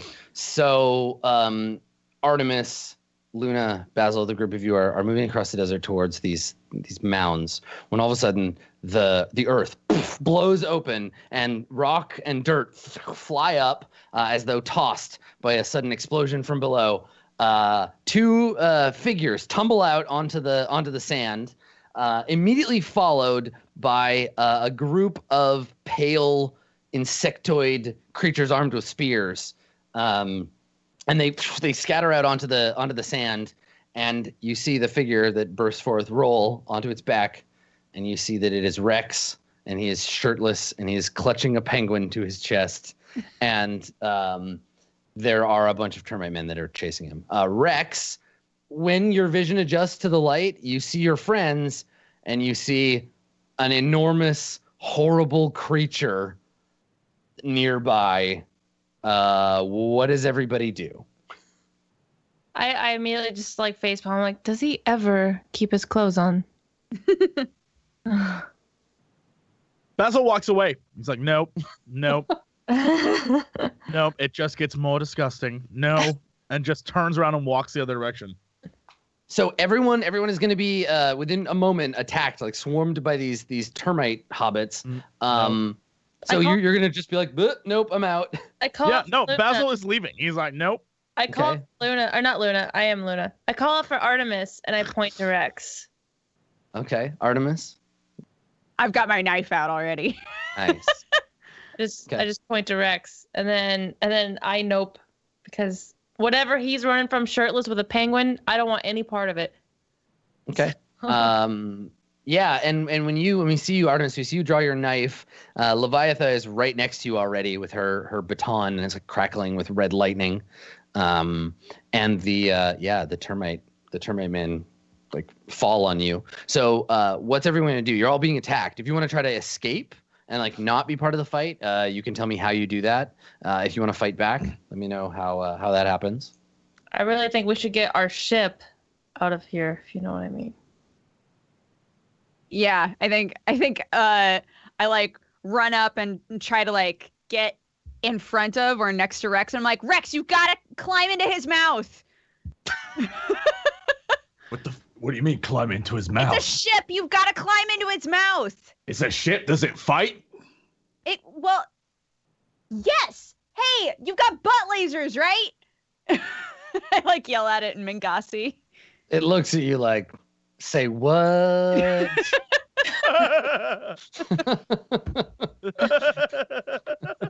Wait, what? He just gives you a look like, you fucking kidding me with this butt laser stuff? I point at the insects and I'm like, do you have weapons? Can you get rid of them? Maybe, please. It just kind of flops down in the sand like looks at you like, I don't think so. Okay, never mind. Everybody just get in its mouth. All right. I don't think that it wants. I don't think it wants that. I think it's just like, no, get away. You're being mean. I don't want to let you in my mouth now. Being mean. Listen, the thing's like 10 minutes old. It's just being a little shit. Rex ain't getting in that shit anyway. He just he's just like, get behind me, Frenchie. I walk up They're behind in my him. world now. I walk up behind goat, bullfrog, ship thing, and I start petting him like, please, can you let us in? There's Okay. people coming, or there's things. I don't know what's coming, but we should go. It's hot. So- It's hot. You're hot, right? So Rex, who's fighting? Artemis, Rex, and Leviathan? I think so. Is that the plan? Okay. So Artemis, Leviathan will give you a +1. And yeah, you need to like defend yourselves from these termite men that are coming after you. So what do you do? They've burst out of the sand. They're rushing towards you. There's like a dozen of them. Artemis, what are you gonna do? If they get close enough to me, I'm gonna wait until one of them goes to like stab at me and duck under it and just like slash them in the gut. That Okay. kind of a move. Just Yeah, sort of totally. wait for them to come for me. Yeah, if you can avoid the sharp end of the spear, once you get in close with a knife, they'll have a rough time defending themselves. Okay, yeah, go ahead and make an attack with quick. Okay. Roll against you. That's my first roll of the day. Yay! Nice. Okay.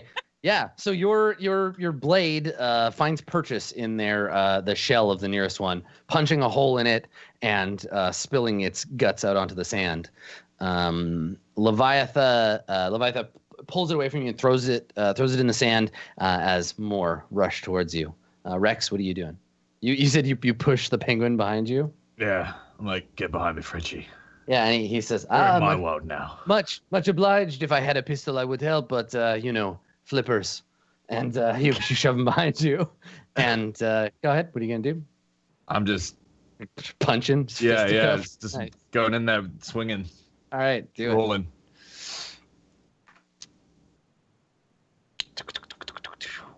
Ooh, I got a 4. I got but you got 5. 5. Nice. All right. So shit looks bad for a moment for Rex as two of them, one of them lunges at you with a spear. You go to dodge that. Another one stabs you in the leg and drops you to one knee. And then, what do you do? This is just describe you beat one of them. Like, just give us some flavor for that. One of them just stabs me in the leg, and I pick him up with my head and I throw him into the other one. Ah, cool. Yeah, so he smashes them. The two of them tumble into the sand. Luna, you were attempting to coax the frog ship into opening its mouth? Into calming down and not being a stubborn child and opening its mouth so we can escape.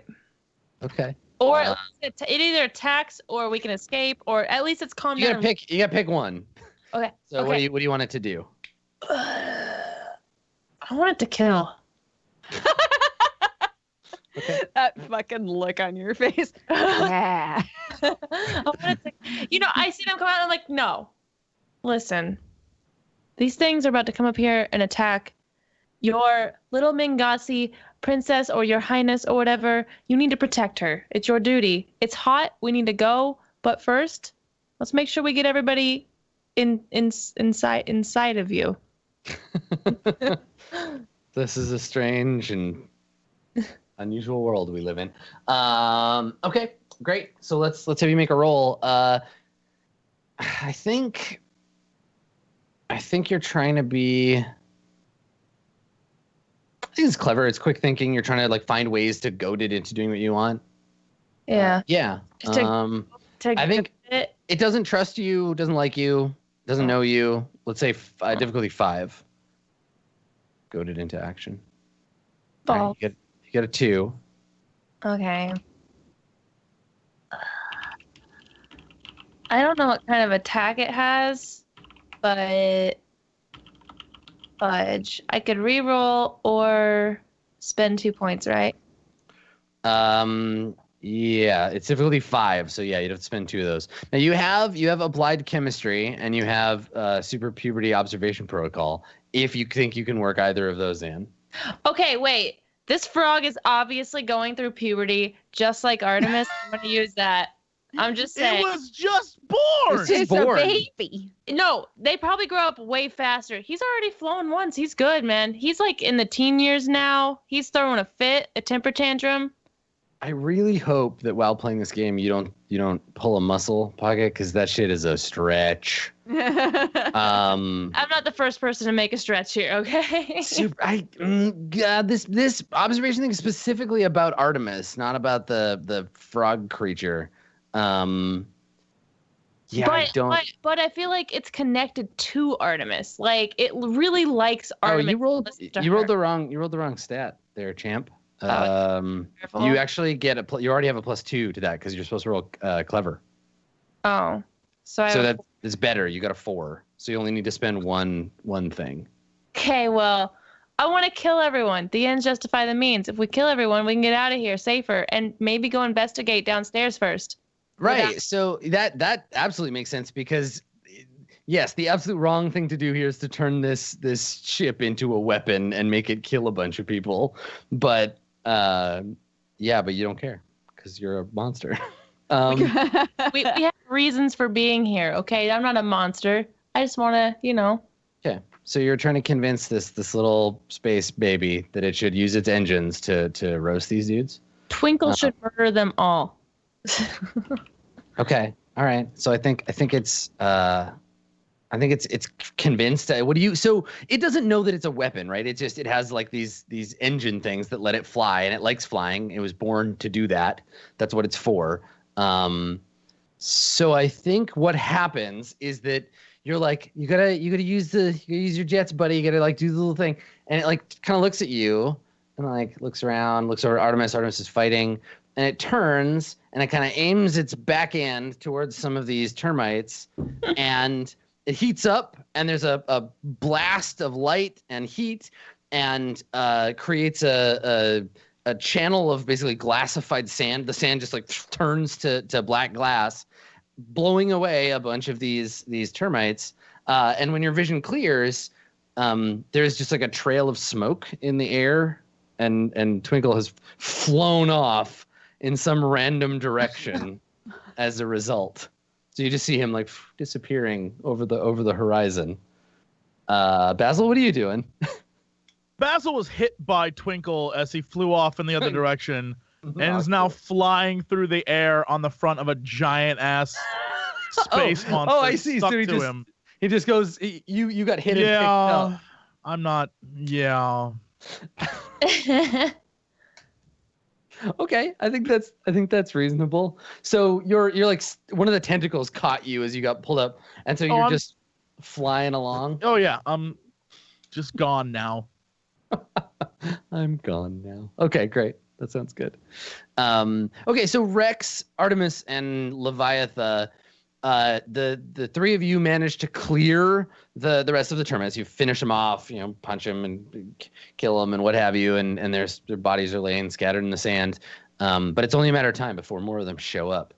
What are you gonna do?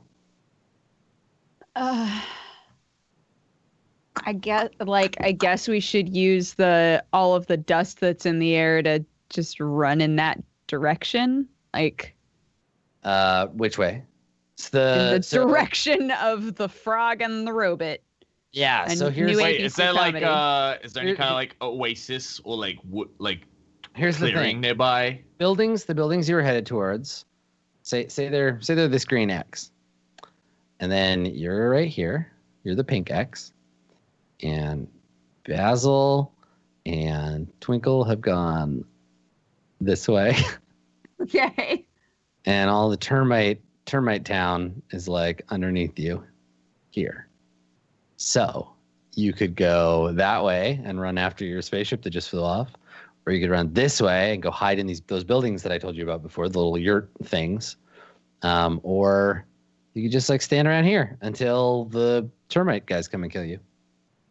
I guess I'll try to pull Rex toward the buildings. Do you mention them, point at them at all? Yeah, I'll be like, come on, there's got to be more of them who are gonna come. We gotta just like get into the building, right? And then maybe they'll stop looking for us. Sounds good. Rex grabs Maurice. Maurice, as you pick him up, he's like, "Oh, here we go again," and you shove him under your arm. And I think that as you're running, he looks over. Luna, you're gonna run with them. You're not going anywhere else. That everybody's gonna head towards those buildings. Yeah. Okay. So as he's being jostled up and down, he looks over at you, Luna, and he's like, bonjour, madame. My name is Maurice. How are you? As you're running for your life. Bobbins on the Hanging side. sideways. Oh my god, I want to, but I won't. I won't do it. Not now. I just give a slight smile and then look away and keep running. He says, I have always loved that particular shade of green. Chisarian, so beautiful in the spring. Rex, who is this guy as we're running? Who the hell is this? He's my cellmate.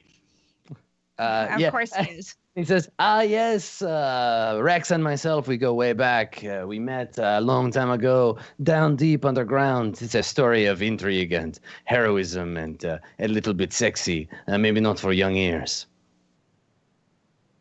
I just shake my head and keep running. Yeah.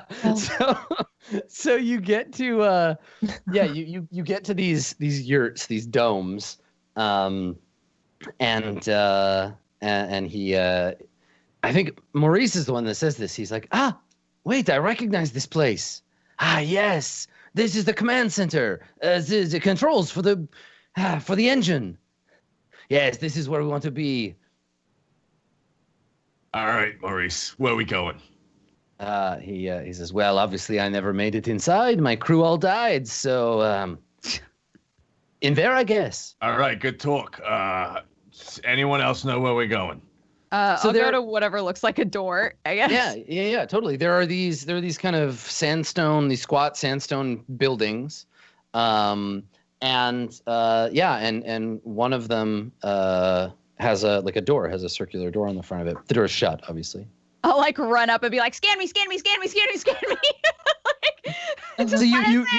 Yeah, you run up and there's a series of tones like boom, boom, boom, like the beginning of the Mingasi Imperial Anthem. And then you hear it just cuts to a stampede of termite feet on the sand. yeah, totally. And you hear the voice, and it says all right, hold on. They're getting closer. Scanning. 20%. 30%. They're getting closer. Can you please just open the door? You know who I am. Please open the door. I won't be mean to you anymore. Oh, what's this? Oh, it's a kernel panic. Rebooting. Come on, please. And there's another fine. You and your friends can come inside. And there's a hiss as the door opens. And the group of you rush inside. And I think the last shot of the episode is that shot of you, and in the background the faint chemtrail of an enormous frog creature disappearing over the horizon. I love how Jesse, you're just like, I don't know, I get hit by the spaceship. It takes me out of the scene. I'm out. Later, losers. I offer nothing of value to any of this, so I might as well fly with a big giant thing I hate. That you will learn to love on your journey. No, that's not going to happen on my journey. Yes, that's going to happen. You're going to learn to love it like a son. I don't think so. Like a little cyberboy son. No, not going to happen. Going to teach it wrong from right. A huge and hideous frog creature that also happens to be a spaceship. Oh boy, good stuff. Well, that'll be our episode for today, everybody. Thanks for coming. Let's do some shout outs. Luna, Hi. Start us off. I'm Pokket. You can find me at twitch.tv/Pokket, Pokket. Can't even spell my own name. I had a lot of fun today. We do weird shit every week. Can I cuss? I never really thought about that. I'm pretty sure we've cussed before. Anyway, sorry. I look forward to this next week. Plus, isn't the one shot next week? No? Yeah. The one shot's next week. I thought I'd shout it out one time. Why did you get rid of that? Stop it.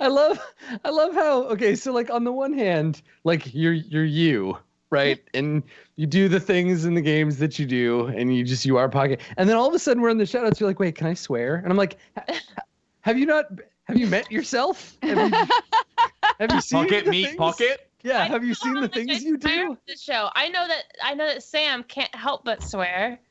I literally called Jesse's character a dildo earlier. I think you're fine. That's true. That's true. Okay, sorry. I had a brain fart. Okay, sorry guys. It was adorable. Please, it's fine. Anyway, we have a Anyway. one shot coming up. Yay! Yeah, tell us about that one shot, Jesse Cox. Oh, I thought you were gonna have Pocket do it. I was really excited. I was like, yeah, tell us about that. Oh. I'm gonna play a penguin. This Sunday, y'all, after you're all cozy from watching the wars and you are basking in the revelations from the Empire Strikes Back of the new trilogy, fingers crossed, sit down, take a load off, and come join us for what'll be the single greatest holiday event in over 2,000 years. Nothing has ever come close. That's Truly, what Grendel said this will be at his one shot. this will be so special. I want you to know I've crafted a story that will stand the test of time. I have created characters for my 4 friends. I'm inviting to come join me. And No, friends. And I'm so excited to have them come to my party. I'm throwing a little soiree. And I'm not saying, I told Dodger this, I'm going to let you guys know because, we're going to keep it between us. I'm not saying I'm thinking about doing Jesse karaoke versions of Christmas songs for the opening of the show for JP to play in the run up. I'm not saying I'm thinking of doing that. But that's going to fucking happen. So get ready. I'm going to make this something you'll never forget. That's all I'll say. I am super excited, Jesse. I'm gonna be there. I'm gonna be there in the audience, just enjoying the fear and the terror and the giggles and the Christmas. Actually, you're going to be there in the game because it's a party. I'm going to play all of you. So I have an Adam character. I have a JP character. Oh yeah, they're going to be terrible, terrible like, versions of you I guys. feel like what's gonna happen is it's whatever the inverse of a roast is. It's not a bunch of people getting together to be like, let's all make fun of Jesse because we love him. It's gonna be Jesse being like, all right, here's all my friends. It's time to talk some shit. But also it's a role playing game. Zero shit. It's gonna be so good. You guys have no clue. I just need to know, should I bring eggnog or be sober? Here's the thing. Do whatever you want. It's a very, very thank you to Adam for this. It's a very simple mechanical game, so you don't have to math out a lot of shit, and everything's very no. I'm talking just in life. If you want to get roasty toasty, that's fine by me. But what I will say is your character, everything about your character is already been handled by me, and you'll get your character sheets when we start, and you're gonna be like, yeah, this makes sense, or you'll be mad, Sam. But most of you will be like, this makes sense. But no. I'm so excited. I'm so Ready to be mad. All right, let's finish this shit off. Sam, shout it out for us. Hi guys, I'm Sam. You can find me at twitch.tv/Strippin. Tomorrow I'm going to be playing the new Arc Aberration expansion. It launches. And doing my first ever VR stream. So if you want to come by and have some laughs, feel free to check me out. JP, what the fuck are you doing? I don't know what he's doing. It's goofing. Listen, He's goofing hard on your camera. Sit there for 4 hours listening to us do our thing. It's got to cause some damage. So, cool. Sam, are you still using those dope new animations for your stream that you were using? I think I'm just going to keep them because I just love them. I love them. I think they fit good for us. So go to Sam's channel and donate and subscribe because then you get to see the cool little animations. They're great. The little Last but not least, Monster Hunter themed. Last but not least, my favorite golden boy is Dodger. Hello. Hi guys, I'm Dodger. You can find me at Dex Bonus on pretty much everything. Good. That's the goof I was looking for, JP. Good. Public access TV goofs. Where's my star wipe? Where's my star wipe? Wayne's World. Someone Party time. once asked me what streaming was like, and I was like, it's Wayne's World, but with video games. They're like, oh. Here we go.